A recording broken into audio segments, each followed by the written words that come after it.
কিয়ামতের ময়দানে গর্ভপাত হওয়া সন্তানের মা বাবাকে যখন আল্লাহ জাহান্নামে প্রবেশ করাবেন, প্রবেশ করানোর পর ওই গর্ভপাত হওয়া সন্তান আল্লাহর সাথে ঝগড়া করবে। আল্লাহকে বলবে, আল্লাহ আমার মা বাবাকে তুমি জাহান্নাম থেকে বের করে জান্নাত দিয়ে দাও। ফায়ুকালু আদখিল আবাওয়াইকাল জান্নাহ, আল্লাহর পক্ষ থেকে বলা হবে তুমি তোমার মা বাবাকে জান্নাতে প্রবেশ করায় দাও। এবার নবী বলেন ফায়াজুরুহুমা বিসারারিহি, এই গর্ভপাত হওয়া সন্তান মা বাবা দুজনকে নাভি দিয়ে পেঁচিয়ে দৌড়িয়ে জান্নাতের দিকে রওনা করবে। তাহলে মা বাবা দুজনের জন্য আমরা বর্ণনা পেয়ে গেলাম। কারো সন্তান দুনিয়াতে আসার পর 1 বছর 1.5 বছর 2 বছর পানিতে পড়ে মারা গেছে, হয় কিনা এরকম? এই বাবার মারে কি হাদিস দিয়ে সান্ত্বনা দিবেন? তিরমিজির 1021 নম্বর হাদিসের বর্ণনা, আবু সিনান রহমতুল্লাহ আলাইহির বর্ণনা। তিনি বলেন, আমার সন্তানকে আমি দাফন করলাম। এদিকে তাকান সবাই, এটা কবর, এটা কবর, এটা কবরের কিনারা, খুব বুঝতে হবে হাদিসটা। আবু সিনান বলেন, এই এলাকার কোন আলেমের সন্তান মারা গেলে অন্য আলেমরা সান্ত্বনা দিতে যায় না? কথার কথা, অবশ্যই যাবে, আলেমরা সান্ত্বনা দিতে যাবে, এটাই সাধারণ বিষয়।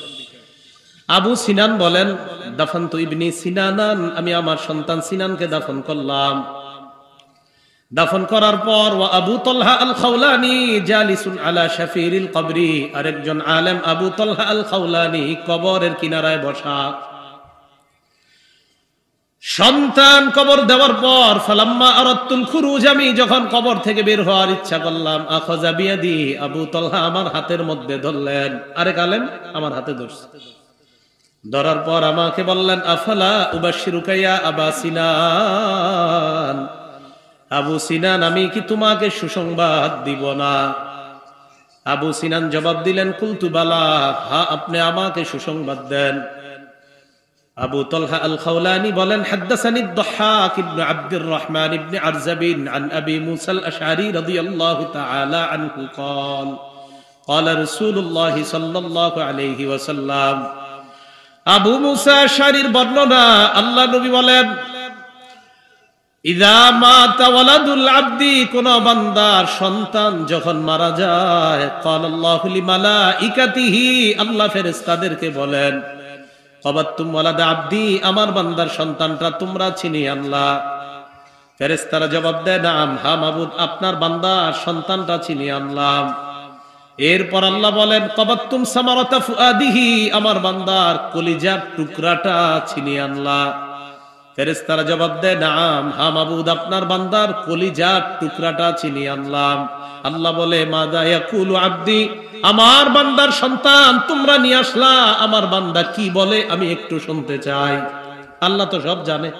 এরপরে এটা কেন, এটার একটা কারণ আছে, কারণটা শেষে বুঝবেন। ফেরেশতারা বলে, আল্লাহ তার সন্তান মারা যাওয়ার পর হামিদাকা ওয়াস্তারজা, আপনার বান্দা আপনার প্রশংসা করেছে আর পড়েছে ইন্না লিল্লাহি ওয়া ইন্না ইলাইহি রাজিউন। প্রথমে প্রশংসা করছে, সমস্ত প্রশংসা আল্লাহ, এরপর পড়ছে ইন্না লিল্লাহি ওয়া ইন্না ইলাইহি রাজিউন, এটা পড়ছে। আল্লাহ বলেন, ইবনু লি আবদি বাইতান ফিল জান্নাহ, আমার বান্দার জন্য জান্নাতে একটা ঘর বানায় দাও। ওয়াসাম্মুহু বাইতাল হামদি, ঘরের নাম বাইতুল হামদ রেখে দাও। একটা ঘর বানাও জান্নাতে, ঘরের নাম রাখো বাইতুল হামদ। একটা ঘর বানাও, ঘরের নাম রাখো কি? বাইতুল হামদ। এহার আলেম ছাড়া অন্যরা বলেন তো, কোন বান্দার সন্তান যখন মারা যায়, আল্লাহ তার জন্য জান্নাতে একটা ঘর বানায়। উলামা কেরাম জানে বিষয়টা, আপনারা বলেন তো ঘরটার নাম কি? বাইতুল হামদ। তো যার সন্তান মারা যায় তাকে আরেকটা সান্ত্বনা দিবেন যখন তাকে দেখতে যাবেন। মুসলিম শরীফের 2635 নম্বর হাদিসের বর্ণনা, আবু হাসান রাহমাতুল্লাহি আলাইহি তাবি, তিনি বলেন, ইন্নাহু কদ মাতালি ইবনান, আমার দুটি ছেলে মারা গেছে। ফাকুলতু লি আবি হুরায়রা রাদিয়াল্লাহু তাআলা আন, আবু হুরায়রা রাদিয়াল্লাহু তাআলা আনহুকে আমি বললাম, আমার দুটি সন্তান মারা গিয়েছে। ফামা আনতা বিমুহাদ্দিসি আর রাসূলিল্লাহি সাল্লাল্লাহু আলাইহি ওয়াসাল্লাম বিহাদিসিন তুতাইবু বিহি আনফুসানা আন মাউতানা, আপনি এমন কোন হাদিস বলেন যে হাদিসের মাধ্যমে আমরা নিজেদেরকে সান্ত্বনা দিতে পারি? আবু হুরায়রা বললেন, হ্যাঁ এমন একটা হাদিস আছে। কয় কি হাদিস? আবু হুরায়রা বললেন, সিগারুহুম দামিসুল জান্নাহ, ছোট ছোট সন্তানগুলা জান্নাতের প্রজাপতি হয়ে যায়। বাচ্চারা মারা গেলে কি হয়ে যায়? জান্নাতের প্রজাপতি হয়ে যায়। ইয়াতালাক্কা আহাদুহুম আবাহু আও ক্বালা আবাওয়াইহি, কিয়ামতের ময়দানে এই ছোট সন্তান তার বাবা অথবা বলেছেন বাবা মা উভয়ের সাথে সাক্ষাৎ করবে। করার পর ফায়াখুযু বিয়াদিহি আও বিসাওবিহি, হাত ধরবে অথবা কাপড় ধরবে। আবু হুরায়রা বলেন, আপনি তো কাপড়ের আঁচল নাই আপনার দেহি দেখিত বইটা। আবু হুরায়রা বলেন, আপনি একটু ধরেন টান দিয়ে, না ধরলে তুই বলো। আবু হুরায়রা বলেন, কামা আনা আখুযু বিসনিফাতি সাওবিকা হাযা, আমি তোমার কাপড়ের এই আঁচলটা যেইভাবে ধরে রাখছি এইভাবে বাচ্চা তার বাবা মায়ের কাপড়ের আঁচল ধরবে। লা ইয়ানতাহি আও ক্বালা লা ইয়াতানাহা হাত্তা ইউদখিলাহুল্লাহু আবাহুল জান্নাহ, জান্নাতে প্রবেশ না করায়া বাবা মায়ের আঁচল ছাড়বে না। এই জন্য সন্তান যদি মারা যায় তার মা বাবাকে সান্ত্বনা দেওয়া, এই কথাগুলা বলে। এখন কথা হলো, সন্তান মারা যাওয়ার পর এদেরকে লালন পালন কে করে? এই বাচ্চাগুলারে। সহিহুল জামে কিতাবের নাম 1023 নম্বর হাদিসের বর্ণনা। ক্বালা রাসূলুল্লাহ সাল্লাল্লাহু আলাইহি ওয়াসাল্লাম, নবীজি সাল্লাল্লাহু আলাইহি ওয়াসাল্লাম বলেন, আতফালুল মুমিনিনা ফি জাবালিন ফিল জান্নাহ, মুমিনদের ছোট ছোট সন্তানগুলা শৈশবে যদি মারা যায় তারা জান্নাতের পাহাড়ের মধ্যে অবস্থান নেয়। মুমিনদের ছোট সন্তানগুলা কোথায় অবস্থান করে? জান্নাতের পাহাড়ে। ইউকাফিলুহুম ইব্রাহিম ওয়া সারা আলাইহিমাস সালাতু ওয়াস সালাম হাত্তা ইয়ারুদ্দাহুম ইলা আবাইহিম ইয়াউমাল কিয়ামাহ, তাদেরকে ইব্রাহিম নবী এবং সারা লালন পালন করে কিয়ামত পর্যন্ত। কিয়ামতের ময়দানে ইব্রাহিম নবী এবং সারা ওই সন্তানগুলাকে বাবা মায়ের কাছে সুপর্দ করে দেয়। তাহলে লালন পালন করে কে? ইব্রাহিম নবী আর সারা। এই বাচ্চা যাওয়ার পর তাদেরকে দুধ পান করায় কে? বাচ্চা তো মারা গেছে, দুধের বাচ্চা মারা গেছে, তাই দুধ পান করাবে কে? হ্যাঁ, তাকে দুধ পান করানোর জন্য জান্নাতে একজন দুধ পানকারিনী রেডি আছে, যিনি দুগ্ধ দানকারিনী একজন জান্নাতে তৈরি আছে ওই বাচ্চাকে দুধ পান করানোর জন্য। সহিহ বুখারী 1382 নম্বর হাদিসের বর্ণনা। লাম্মা তুওয়াফিয়া ইব্রাহিম রাদিয়াল্লাহু তাআলা আন, নবীর সন্তান ইব্রাহিম রাদিয়াল্লাহু তাআলা আন ছোটবেলায় যখন মারা যায়, ক্বালা রাসূলুল্লাহ সাল্লাল্লাহু আলাইহি ওয়াসাল্লাম, ইন্না লাহু মুরদিআন ফিল জান্নাহ, নবীজি বললেন ইব্রাহিমকে দুধ পান করানোর জন্য একজন দুগ্ধদানকারিনী জান্নাতে রেডি আছে। তাহলে বাচ্চাকে দুধ পান করানোর জন্য তৈরি আছে। এখন কথা, বাচ্চা যদি বড় হয়, বাচ্চা যদি বেঁচে যায়, তাহলে কি করণীয়? 1 নাম্বার করণীয়, বাচ্চার কানে আজান দেওয়া। বলেন কি করা? আজান দেওয়া। আবু দাউদ শরীফের 5105 নম্বর হাদিসের বর্ণনা। উবাইদুল্লাহ ইবনে আবি রাফি' থেকে বর্ণনা, তিনি বলেন, আমার আব্বা বলেছেন, রাআইতু রাসূলুল্লাহ সাল্লাল্লাহু আলাইহি ওয়াসাল্লাম আযানা ফি উযুনিল হাসান ইবনে আলী ইবনে আবি তালিব রাদিয়াল্লাহু তাআলা আন হিনা ওয়ালাদাতহু ফাতিমা বিস-সালাহ। ফাতিমা রাদিয়াল্লাহু তাআলা আনহা যেদিন তার সন্তান হাসানকে জন্ম দেয়, আমি দেখলাম নামাজের যেমন আজান হয়, আল্লাহ নবীকে দেখলাম হাসানের কানের মধ্যে অবিকল নামাজের মতো আজান দেয়। তাহলে 1 নাম্বার আজান দেওয়া। বলেন কি করা? আজান দেওয়া। 2 নাম্বার তাহনিক করানো। কি করানো? তাহনিক। তাহনিক বলা হয়, জন্মের পর কোন আল্লাহওয়ালার কাছে নিয়ে যাবেন, একটা খেজুর আনবেন, খেজুর নিয়ে যাবেন, উনি খেজুর চাবাবে, খেজুর চাবানো থুতুটা বাচ্চার মুখের মধ্যে দিবে, চাবানো খেজুরের সামান্য অংশ বাচ্চার মুখের ভিতরে তালুর উপরের অংশে লাগিয়ে দিবে। সহিহ বুখারীর বর্ণনা, 3909 নম্বর হাদিসের বর্ণনা। আসমা বিনতে আবি বকর রাদিয়াল্লাহু তাআলা আনহুমার বর্ণনা, তিনি বলেন, আন্নাহা হামালাত বিআব্দুল্লাহ ইবনে জুবাইর রাদিয়াল্লাহু তাআলা আন, আসমা রাদিয়াল্লাহু তাআলা আনহা আব্দুল্লাহ ইবনে জুবাইরকে পেটে নিলেন। পেটে নেওয়ার পর তিনি বলেন, খরাজতু ওয়া আনা মুতিম্মুন, আমি মদিনায় হিজরত করতে রওনা করলাম, এমন অবস্থায় আমি আসন্ন প্রসবা। আসন্ন প্রসবা বলা হয় যে কোনো সময় সন্তান হয়ে যেতে পারে। আমি মদিনায় রওনা করার পর আতাইতুল মাদিনা, আমি মদিনায় পৌঁছলাম। ফানাজালতু বিকুবা, কুবা নামক জায়গায় অবতরণ করলাম। ফাওয়ালাদতুহু, সেখানে আমি আমার সন্তানকে জন্ম দিলাম।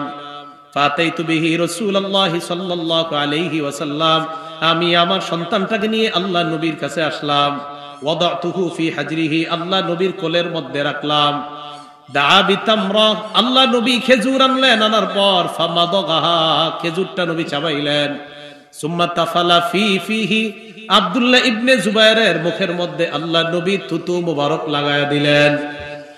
আসমা রাদিয়াল্লাহু তাআলা আনহা বলেন, ফাকানা আউওয়ালা শাইইন দাখালা জাওফাহু রিকু আব্দুল্লাহ, রিকু রাসূলিল্লাহ সাল্লাল্লাহু আলাইহি ওয়াসাল্লাম।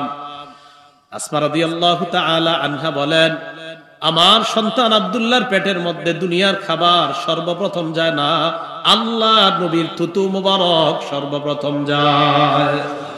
আব্দুল্লাহর পেটে সর্বপ্রথম রাসূলের থুতু মুবারক গিয়েছে, এই কথাটা মনে রাখা। তাদের থুতু মুবারক সর্বপ্রথম আব্দুল্লাহর পেটে গিয়েছে। মাঝে একটা কথা বলে দেই, ইউটিউবার ভাইয়ারা, আগামীকাল থেকে কোনো মাহফিল ভিডিও করবেন না। আমার বারবার নিষেধ করার পরে কেন আমার মাহফিল ভিডিও করেন? হ্যাঁ, এটা বলেন। এটা আমি ইচ্ছা করে আজকে প্রথমে থামাই না, এটা বলার জন্য। এই অংশটাও ভিডিওতে ছাড়বেন, এই যে বলছি ভিডিও করেন না। আপনাদেরকে আমি যখন না করছি কিশোরগঞ্জের ঘটনার পরে, এরপরে কি বলছি ভিডিও করতে? কেন বারবার ভিডিও করতে আসেন? আয়োজকরা শুনে নেন, যারা যারা মাহফিলের আয়োজন করেন, কোথাও যদি ভিডিও থাকে আমি মঞ্চে উঠবো না, আগের কথা।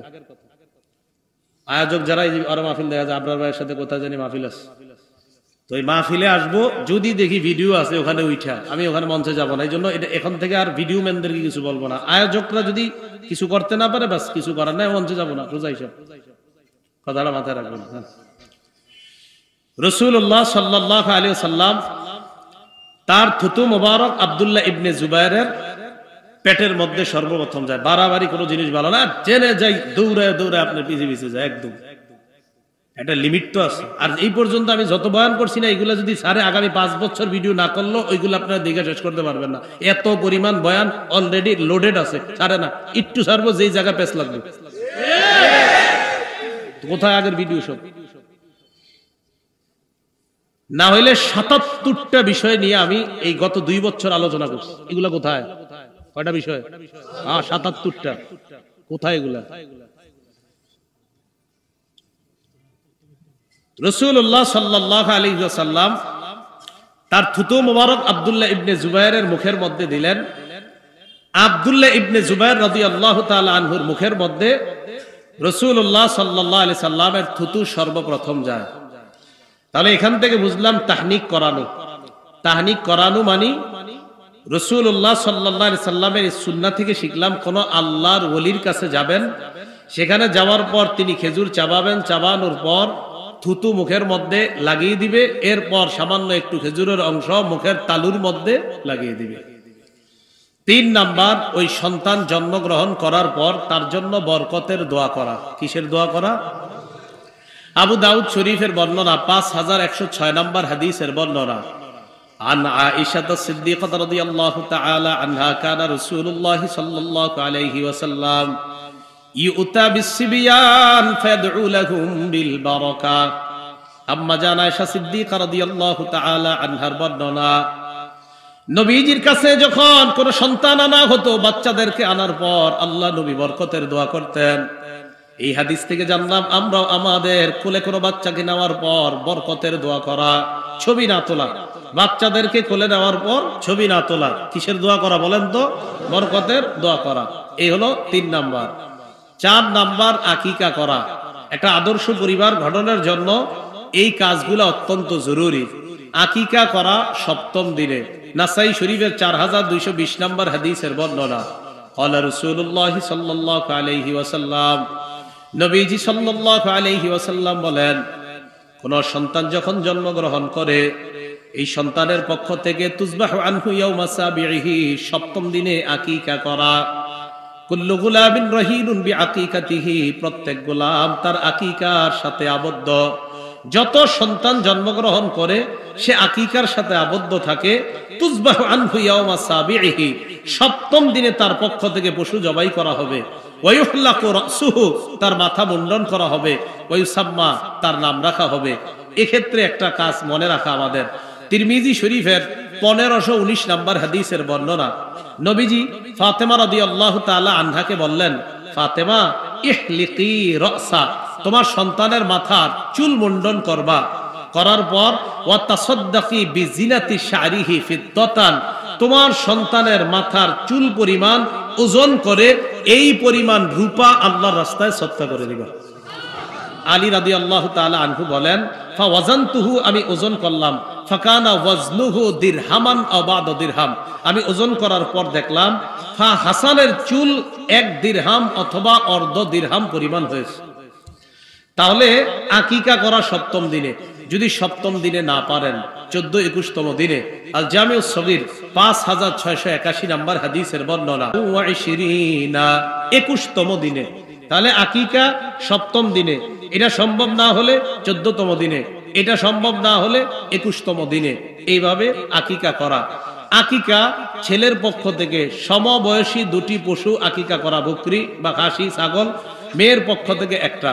তিরমিজি শরীফের 1513 নম্বর হাদিসের বর্ণনা, ইউসুফ ইবনে মাহাক থেকে বর্ণনা, তিনি বলেন, আন্নাহুম দাখালু আলা হাফসা বিনতে আব্দুর রহমান, কয়েকজন আলেম হাফসা বিনতে আব্দুর রহমানের কাছে গেলেন, যাওয়ার পর প্রশ্ন করলেন আকিকার ব্যাপারে।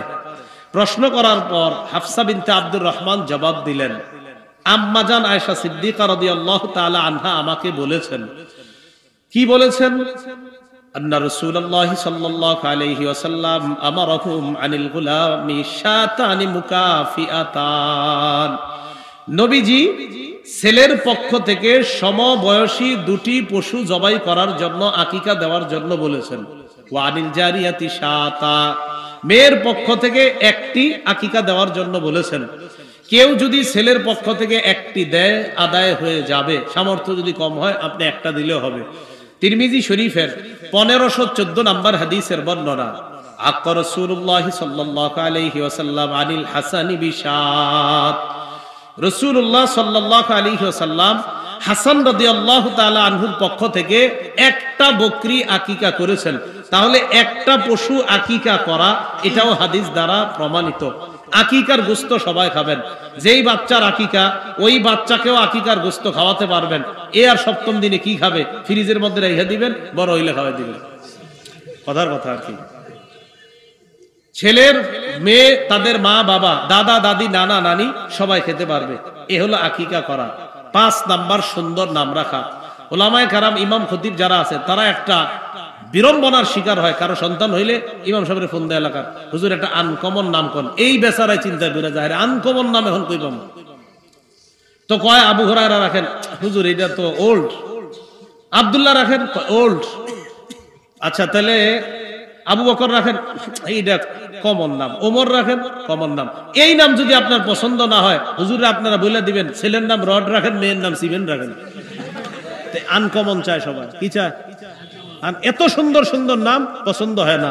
রাসূলুল্লাহ সাল্লাল্লাহু আলাইহি সাল্লাম বলেন, আহাব্বুল আসমাই ইলাল্লাহি আব্দুল্লাহি ওয়া আব্দুর রহমান, আল্লাহর কাছে সবচেয়ে পছন্দনীয় নাম 2টা। বলেন কয়টা? 1 নাম্বার আব্দুল্লাহ, 2 নাম্বার আব্দুর রহমান। ওয়া আসদাকুহা হারিস ওয়া হুমাম, সবচেয়ে সত্যনিষ্ঠ নাম 2টা, 1 নাম্বার হারিস, 2 নাম্বার হুমাম। ওয়া আকবাহুহা হারব ওয়া মুররা, সবচেয়ে ঘৃণিত নাম 2টা, একটা হলো হারব আর একটা মুররা। হারব মানে যুদ্ধ, মুররা মানে তিতা। তাহলে সবচেয়ে পছন্দনীয় নাম আব্দুল্লাহ, আব্দুর রহমান। সবচেয়ে সত্যনিষ্ঠ নাম হারিস, হুমাম। সবচেয়ে নিকৃষ্ট ঘৃণিত নাম একটা হলো হারব আর একটা হলো মুররা। হারব যুদ্ধ, মুররা তিতা ইত্যাদি। যাই হোক, তো রাসূলুল্লাহ সাল্লাল্লাহু আলাইহি সাল্লাম বলে দিলেন যে নাম রাখা সুন্দর নাম। আব্দুল্লাহ ইবনে আব্বাস রাদিয়াল্লাহু তাআলা আনহুমার বর্ণনা, আল বাইহাকি শুআবুল ঈমান 11 নম্বর খণ্ড 133 নম্বর পৃষ্ঠা। আব্দুল্লাহ ইবনে আব্বাস রাদিয়াল্লাহু তাআলা আনহুমা বলেন, قد علمنا حق الوالد يا رسول الله فما حق الولد। ইয়া রাসূলুল্লাহ, পিতা মাতার হক আমাদের জানা আছে, সন্তানের হক আমাদের জানা নাই, মেহেরবানি করে আমাদেরকে জানায়া দেন। হুজুর পিতামাতার হক জানি, সন্তানের হকটা কি, পিতামাতার কাছে কি পায় একটু জানান। নবীজি বললেন আইয়ুহসিনা ইসমা, সন্তানের সুন্দর একটা নাম রাখা, এটা সন্তান বাবার কাছে পাও না। কিছু নাম আছে এগুলা রাখা নিষেধ করছেন। ক্বালা রাসূলুল্লাহ সাল্লাল্লাহু আলাইহি ওয়াসাল্লাম লা তুসাম্মিয়ান্না গুলামাকা ইয়াসারা ওয়ালা রাবাহা ওয়ালা নাজাহান ওয়ালা আফলাহা। নবীজি বলেন তুমি তোমার সন্তানের নাম ইয়াসার রাখো না, তোমার সন্তানের নাম নাজাহ রাখো না, তোমার সন্তানের নাম রবাহ রাখো না, তোমার সন্তানের নাম আফলাহ রাখো না। এই নামগুলা তুমি রাখো না সন্তানের। তাহলে ভালো নাম রাখা, সুন্দর নাম রাখা, এটা সন্তানের 5 নাম্বার অধিকার। 6 নাম্বার অধিকার, নবুবী তরবিয়ত শিক্ষা দেওয়া। বলেন কি তরবিয়ত? সবাই বলেন কি তরবিয়ত? নববী তরবিয়ত শিক্ষা দেওয়া। শৈশব থেকে নববী তরবিয়তে যখন সন্তানকে আপনি বড় করবেন, তখন এই সন্তান আপনাকে বৃদ্ধাশ্রমে রেখে আসবে না। যদি নববী তরবিয়তে এই সন্তানটাকে আপনি বড় করেন। নববী তরবিয়তের মধ্যে শ্রেষ্ঠ তরবিয়ত, আমার সাথে জোরে সোরে বলবেন, বলেন নামাজ। কি তরবিয়ত?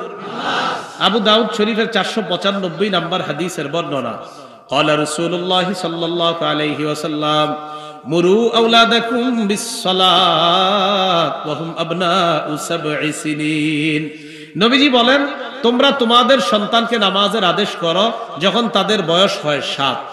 ওয়াদরিবুহুম আলাইহা ওয়া হুম আবনাউ 10 সিনিন। বয়স যখন 10 হয় তখন তাদেরকে প্রয়োজনে মৃদু আঘাত করো।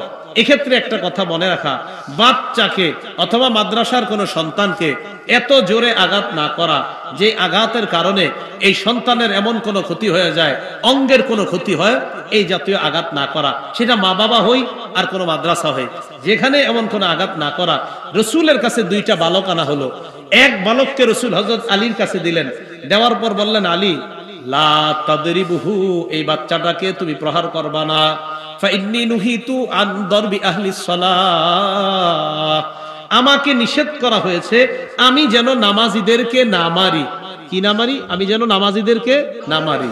ওয়াইন্নী রাআইতুহু ইউসাল্লি মুনযু আকবালনা, আমি এই এলাকায় আসার পরে দেখছি এই ছেলেটা নামাজ পড়ে। আলী তুমি তাকে মারবা না। তাহলে যে নামাজ পড়ে, যার অভ্যাস আছে, ছোট্ট মানুষ নামাজ পড়ে, হযরত আলীকে রাসূল বললেন তাকে তুমি প্রহার করবা না। নামাজ না পড়লে মৃদু আঘাত করা এটা দোষণীয় না, আঘাত করা যেতে পারে, তবে সেটা যেন অসহনীয় পর্যায়ে না যায়। কথা কি বুঝে আসছে? তাহলে 6 নাম্বার নববী তরবিয়ত শিক্ষা দেওয়া, শ্রেষ্ঠ শিক্ষা নামাজ। ওয়াফাররিকু বাইনাহুম ফিল মাদাজি, 10 বছর বয়সে ছেলে এবং মেয়েকে এক বিছানায় তো রাখার প্রশ্নই আসে না। কয় বছর বয়সে? 10 বছর বয়সে বিছানা আলাদা করেন। প্রথম কথা, ভাই বোনের বিছানা 10 বছর বয়সে টোটাল বিছানা আলাদা হবে। আর যদি ভাই ভাই হয় আর বোন বোন হয়, সেক্ষেত্রে সম্ভব হলে বিছানা আলাদা, মানে 2 বোনকে 2 বিছানা সম্ভব হলে। সম্ভব না হলে 2 বোন যদি এক বিছানায় থাকে, 2 ভাই যদি এক বিছানায় থাকে, ল্যাপ কাঁথা কম্বল আলাদা দেওয়া, মাঝে কোলবালিশ দেওয়া। ভাই ভাই এক বিছানায়, মানে সামর্থ্য কম, সেক্ষেত্রে আপনি কাঁথা কম্বল আলাদা দেওয়া, বয়স যখন 10 হয়। আবু দাউদের 4018 নাম্বার হাদিস। ক্বালা রাসূলুল্লাহ সাল্লাল্লাহু আলাইহি ওয়াসাল্লাম, নবীজি বলেন লা ইফদির রাজুলু ইলার রাজুলি ফি সাওবিন ওয়াহিদ ওয়া লা তুফদিল মারআতু ইলাল মারআতি ফি সাওবিন ওয়াহিদ। এক পুরুষ আরেক পুরুষের সাথে এক কাঁথা কম্বল লেপের নিচে যেন না ঘুমায়, এক নারী আরেক নারীর সাথে এক কাঁথা কম্বলের নিচে যেন না ঘুমায়। প্রথম কথা, কন্যা সন্তান যখন 10 বছর হবে, ওই কন্যা সন্তানের বিছানা বাবা এবং ছেলে থেকে আলাদা করা। কি বললাম? বাবা এবং ছেলে থেকে। হ্যাঁ, আব্দুল মুখতার স্পষ্ট কথা, বাবা এবং ছেলে থেকে আলাদা করা। পরের কথা, 2 ভাইকে এক বিছানায় যদি দেন, 2 বোনকে যদি এক বিছানায় দেন, আলাদা কাঁথা কম্বল লেপের ব্যবস্থা করেন, মাঝে কোলবালিশ দেন। সামর্থ্য থাকলে সবাইকে আলাদা খাট দিয়ে দেন। এটা নববী তরবিয়ত। তো রাসূলুল্লাহ সাল্লাল্লাহু আলাইহি সাল্লাম বললেন, তোমাদের সন্তানকে 7 বছর বয়সে নামাজের আদেশ করো, 10 বছর বয়সে মৃদু আঘাত করো, বিছানা আলাদা করে দাও। ভাই কথাগুলো মনে থাকবে? 7 নাম্বার, সন্তানকে সুশিক্ষায় শিক্ষিত করা। বলেন কি শিক্ষা? শ্রেষ্ঠ শিক্ষা, আমার সাথে বলেন কোরআন। শ্রেষ্ঠ শিক্ষা এভাবে বলেন, বলেন এরপর হাদিস।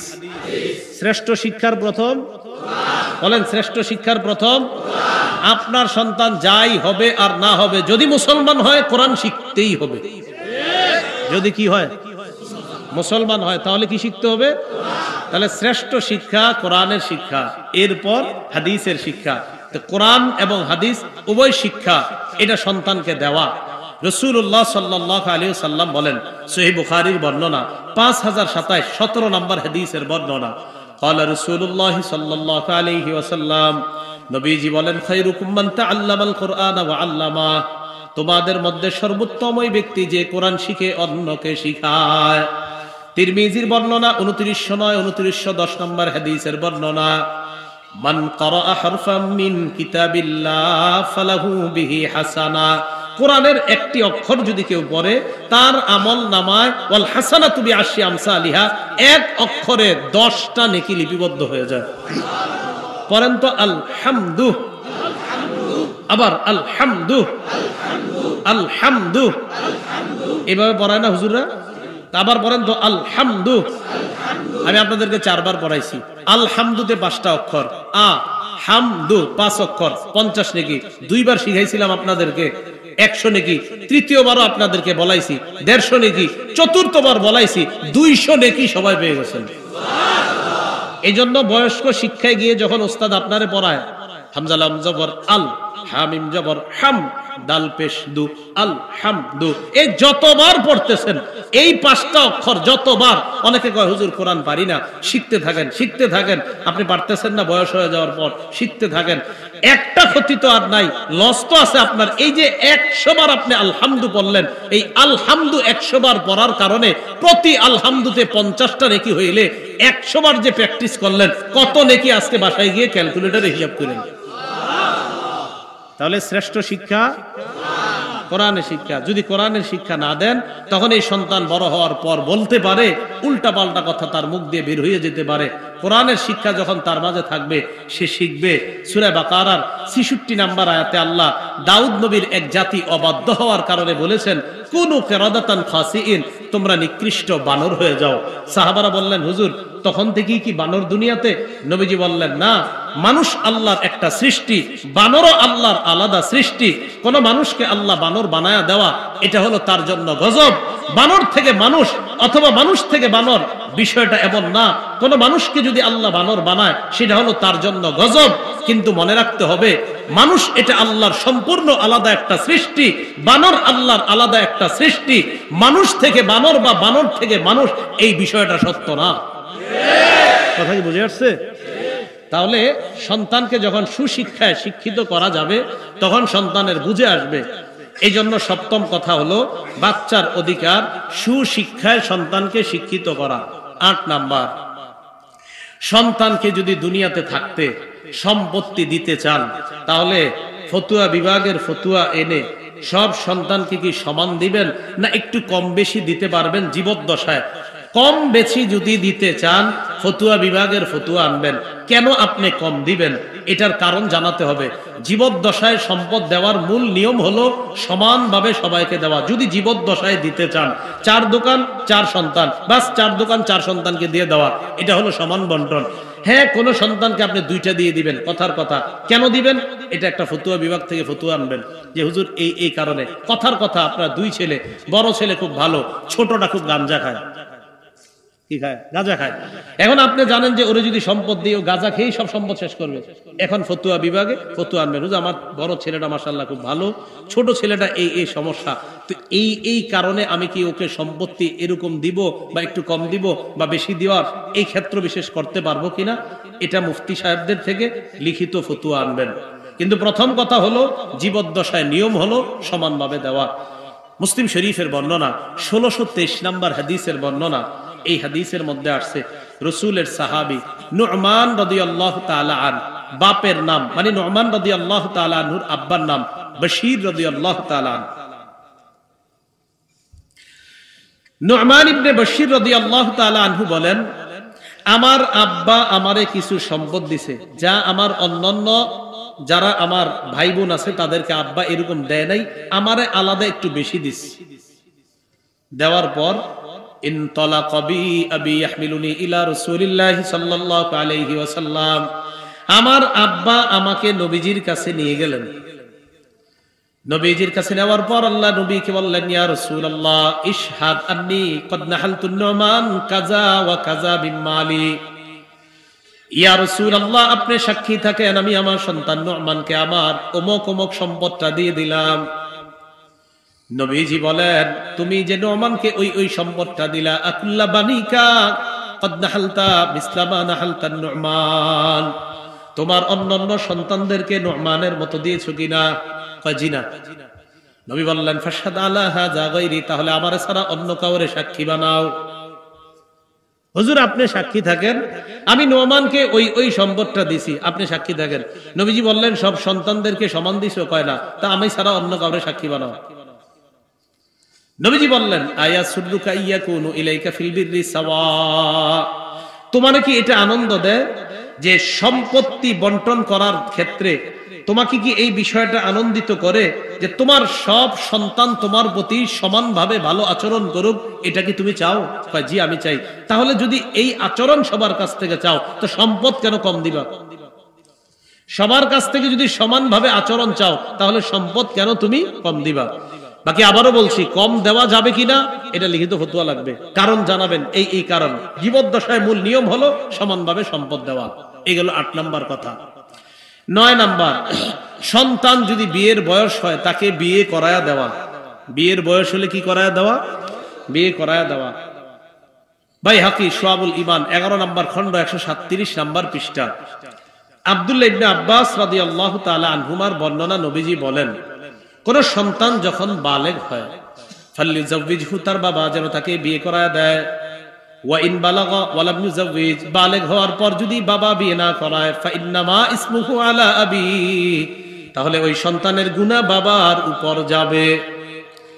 কোন সন্তান বালেগ হইছে, বালেগ হওয়ার পর যদি গুনাহ করে বাবা বিয়ে না করায় তাহলে এই সন্তানের গুনাহের অংশ বাবার কাঁধেও যাবে। এখন কথা, হুজুর আমার তো সামর্থ্য কম, সন্তানটা আমি বিয়ে একটু পরে করাই। কিন্তু সন্তান যদি গুনাহ করে সামর্থ্য কমের কারণে, ও তো গুনাহ করতেছে, কেন গুনাহ করে? আপনি যে ওর একটা মোবাইল কিনে দিয়েছেন 25-30 হাজার 35 হাজার টাকা দিয়ে, এটা গুনাহ করে তো সে 20 হাজার টাকা দিয়ে তো বিয়ে করায় ফেলতে পারতেন, সেখানে 35 হাজার টাকা দেবেন মোবাইল দিয়েছেন। 35 খরচ করলে তো সুন্দর একদম ভালো ঘরের মেয়ে একটা আনতে পারতেন। তা আপনি এত দামি একটা মোবাইল দিয়ে না দিয়ে আপনার বিয়ে করাইতেন। এখন কথা হলো, হুজুর আমার সামর্থ্য কম, আমি বিয়ে করাবো না। তাহলে রোজা রাখান। কি রাখান? রোজা রাখান। বলেন আমার সাথে, হয়তো বিয়ে, বলেন নয়তো রোজা। গুনাহ করা যাবে না। তাহলে সন্তান বালেগ হওয়ার পর হয়তো বিয়ে, সামর্থ্য যদি থাকে বিয়ে, সামর্থ্য না থাকলে রোজা, সামর্থ্য থাকলে বিয়ে, সামর্থ্য না থাকলে রোজা। নবীজি বলেছেন, ইয়া মাশারাশ শাবাব, হে যুবকরা, মানিস্তাতা মিনকুমুল বাআ, তোমাদের মাঝে যদি কেউ সামর্থ্যবান হও ফালইয়াতাজাওয়াজ, সে যেন বিয়ে করে। যদি কারো ভরণ পোষণের সামর্থ্য থাকে সে যেন বিয়ে করে। ফাইন্নাহু আগাদ্দু লিল বাসর, কারণ এই বিয়ে তার নজরকে অবদমিত রাখে, নজর নিচে রাখে। ওয়া আহসানু লিল ফারজ, লজ্জাস্থানকে হেফাজত করে।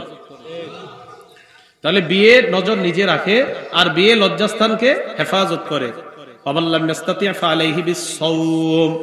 আর যদি বিয়ে করার সামর্থ্য না রাখে তাহলে রোজা রাখবে। কি রাখবে? তাহলে বলেন, সামর্থ্য থাকলে, না থাকলে, আবার সামর্থ্য থাকলে, না থাকলে গুনাহ করা যাবে না। কথা বুঝে আসছে সবার? তাহলে 9 নাম্বার, সন্তান যদি বালেগ হয় বিয়ে করায় দেওয়া। 10 নাম্বার, বিয়ের ক্ষেত্রে সন্তানের মতামতকেও আমলে নেওয়া, তার মতামত শোনা। আপনি একটা মেয়ের দেখার জন্য পাঠাইছেন আপনার বিবিরে আর মেয়েরে, আপনার মেয়ের আর কি, ছেলের বিবি দেখবে আপনার বিবি আর আপনার মেয়ে। আপনি তো দেখা যায় যে নেই ছেলে বিয়ে করানোর আগে। ছেলে বিয়ে করানোর আগে শ্বশুরের জন্য পুত্র বধূকে, আবার বলছি শ্বশুরের জন্য বালেগা হুব পুত্র বধূকে বিয়ের আগে দেখা জায়েজ নাই। কি বললাম? শ্বশুরের জন্য বালেগা হুবপুত্র বধূ বললাম, বালেগা, না বালেগা হইতে পারে বিবি, এই জন্য বললাম বালেগা। বালেগা মেয়ের যদি আপনার ছেলের বিবি আনবেন, বিবি বানিয়ে আনবেন, কিন্তু আপনার ছেলে এখনো বিয়ে করে নাই, বিয়ের আগে এই মেয়েকে দেখা আপনি শ্বশুরের জন্য জায়েজ নাই। কেন? বিয়ে কি আপনি করবেন? তো আপনি কি লেগে দেখবেন? তাহলে বিয়ের আগে না, এটা যেই কোনো ভাবে, এভাবে সেভাবে কোনোভাবে জায়েজ নেই, কোনোভাবে কি নাই জায়েজ নাই। একটু ছবিটা এরকম না, কোনোভাবেই জায়েজ নেই।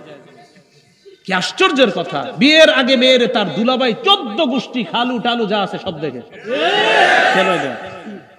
বিয়ে কি এই ছেলে যারা আছেন, আপনি আপনার দুলাভাইরও দেখান মেয়ের ছবি, আপনার খালুরে দেখান, আপনার মামারে দেখান, কেন আপনার খালু মামা এদের কাছে বিয়ে দিবেন? তো বিয়ের আগে কেন দেখান এদেরকে? বিয়ে তো আপনি করবেন, লজ্জা শরম থাকা উচিত। আপনার বউ মানুষের দেখায় বেড়াচ্ছেন। রাসূলুল্লাহ সাল্লাল্লাহু আলাইহি সাল্লাম হাদিস দ্বারা স্পষ্ট প্রমাণিত যে বিয়ের আগে ছেলে মেয়ে তাদের মতামত এটাকে গুরুত্ব দেওয়া। নবীজির যুগে এক ঘটনা ঘটে গেছে। এক মেয়েরে তার আব্বা চাচাতো ভাইয়ের সাথে জোর করে বিয়ে দিয়ে দিছে। মুসনাদে আহমদ 6 নম্বর খন্ড 316 নম্বর পৃষ্ঠায় বর্ণনা আছে। এক মেয়ে আম্মাজান আয়েশা সিদ্দিকার কাছে আসছে। আসার পর আম্মাজান আয়েশা সিদ্দিকাকে বললেন, আম্মাজান ইন্না আবি জাওয়াজানি মিন ইবনি আখি ওয়া আনা কারিহা। আম্মাজান, আমার আব্বা আমার অমতে আমাকে জোর করে চাচাতো ভাইয়ের সাথে বিয়ে দিয়ে দিছে। এই জাতীয় ঘটনা এই যুগে ঘটে কিনা? আম্মাজান আয়েশা সিদ্দিকা বললেন, ইজলিসি হাত্তা ইয়াতিয়া রাসূলুল্লাহ, বসো, নবীজি আসুক, নবীজির কাছে মাসালা জিজ্ঞাসা করব, এরপর তুমি মাসালা জানবা।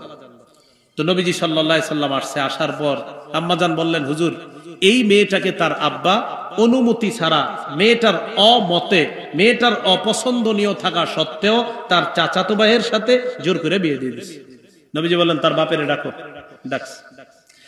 আনার পর নবীজি ওই মেয়েটাকে বললেন, তুমি কি এই বিয়েতে থাকবা নাকি বিয়ে ভেঙে দিব? মেয়েটা বললেন, হুজুর আজাস্তুমা সনা আবি, আমার আব্বা যে কাজটা করছে আমি অনুমোদন দিয়ে দিলাম, আমি এই বিয়ে মেনে নিলাম। তো আসছো কেন বিয়ে মেনে নিলে? মেয়েটা বললেন, হুজুর, বিয়ের ক্ষেত্রে যে একটা মেয়ে তার মত ব্যক্ত করার অধিকার রাখে, এই অধিকারটা কিয়ামত পর্যন্ত প্রতিষ্ঠিত যেন হয়ে যায়, এই আইনটা চালু করার জন্য আমি আপনার কাছে আসছি। রাসূলুল্লাহ সাল্লাল্লাহু আলাইহি সাল্লাম বাস মেয়েরও যে একটা মত থাকতে পারে সেদিন থেকে নবীজি জানিয়ে দিলেন যে একটা মেয়ে, তাকেও বিয়ের ক্ষেত্রে জিজ্ঞাসা করতে হবে। কথাগুলো কি মনে থাকবে? 11 নাম্বার, সন্তানের ভরণ পোষণের দায়িত্ব আপনার, অন্তত বালেগ হওয়ার আগ পর্যন্ত। আবু দাউদের বর্ণনা 1692 নাম্বার হাদিস। ক্বালা রাসূলুল্লাহ সাল্লাল্লাহু আলাইহি ওয়াসাল্লাম, নবীজি বলেন, কাফা বিল মারই ইসমান আইয়ুদাইয়া মা ইয়াকুত। কোন বাবা গুনাহগার হওয়ার জন্য এতটুকুই যথেষ্ট, সে তার টাকা পয়সাগুলা সন্তানাদি পরিবারের পিছনে খরচ না করে অযথা অন্যান্য জায়গায় নষ্ট করে ফেলে, এই বাবা গুনাহগার হওয়ার জন্য এতটুকুই যথেষ্ট। এটা গেল 11 নাম্বার, সন্তানের ভরণ পোষণের দায়িত্ব বাবার। 12 নাম্বার, সন্তানের বিরুদ্ধে বদদোয়া না করা। এটা আবু দাউদের বর্ণনা 1532 নাম্বার বর্ণনা। ক্বালা রাসূলুল্লাহ সাল্লাল্লাহু আলাইহি ওয়াসাল্লাম, নবীজি বলেন, লা তাদউ আলা আনফুসিকুম, নিজেদের বিরুদ্ধে বদদোয়া করো না। ওয়ালা আলা আওলাদিকুম, সন্তানের বিরুদ্ধে বদদোয়া করো না। ওয়ালা আলা আমওয়ালিকুম, সম্পদের বিরুদ্ধে বদদোয়া করো না। ওয়ালা আলা খাদামিকুম, কর্মচারী চাকর বাকর যারা আছে তাদের বিরুদ্ধেও বদদোয়া করো না। তাহলে সন্তানের বিরুদ্ধে বদদোয়া না করা, কর্মচারী তাদের বিরুদ্ধে বদদোয়া না করা। বিশেষ করে মা যারা আছেন, মারা অনেক সময় আপনি কথায় কথায় আর কি, যদিও আপনি সন্তানকে অনেক ভালোবাসেন, এরপরে অনেক সময় অভিশাপ দিয়ে ফেলেন, গাড়ির তলে বইরা পড়তে পারোস না, কথার কথা। রাসূলুল্লাহ সাল্লাল্লাহু আলাইহি সাল্লাম নারীদের সামনে গিয়ে বললেন, ইয়া মাশারান নিসা তাসাদদাকনা ওয়ালাউ মিন হুলিকিকুন্না, হে নারীরা তোমরা সদকা করো, যদিও তোমাদের অলংকার আদি দিয়ে হয়, অলংকার দিয়ে হলেও সদকা করো। ফাইন্নী উরিতুকুন্না আকসারা আহলিন নার, আমি দেখলাম তোমরা বেশিরভাগ জাহান্নামী, বেশিরভাগ জাহান্নামী। অন্য বর্ণনায় নবী কি বলে দেখেন, আমাকে জান্নাত দেখানো হলো, জাহান্নাম দেখানো হলো। আমি দেখলাম জান্নাতের মধ্যে ইন্না আকাল্লা সাকিনিল জান্নাহ আন-নিসা, আমি দেখলাম জান্নাতে অধিবাসীদের মধ্যে সবচেয়ে কম সংখ্যক নারীরা। জান্নাতের অধিবাসীর মধ্যে কম সংখ্যক আর জাহান্নামে বেশি সংখ্যক। এতে আমার আপনার আনন্দিত হওয়ার কিছু নাই। আমার মা হবে, আমার বোন হবে, আমার বিবি হবে, আমার আত্মীয়র কোনো মেয়েই তো হবে। তো নবীজি বললেন, আমি দেখলাম বেশিরভাগ তোমরা জাহান্নামী, জান্নাতে অধিবাসীদের মধ্যে কম দেখলাম তোমাদেরকে। এক নারী বললেন, হুজুর এটা কেন আমাদেরকে বেশি দেখলেন জাহান্নামে? নবীজি বলেন, তুকসিবনাল লাইনা ওয়া তাকফুরনাল আশির, তোমরা বেশি বেশি অভিশাপ দাও আর তোমরা স্বামীর অবাধ্য হও, নাফরমানি করো। তোমরা বেশি বেশি অভিশাপ দাও আর তোমরা স্বামীর নাফরমানি করো, এই কারণে তোমরা বেশি বেশি সদকা করো, আর এই অপরাধ দুইটার কারণে তোমরা বেশিরভাগ জাহান্নামী হবে। তো কি বুঝলাম?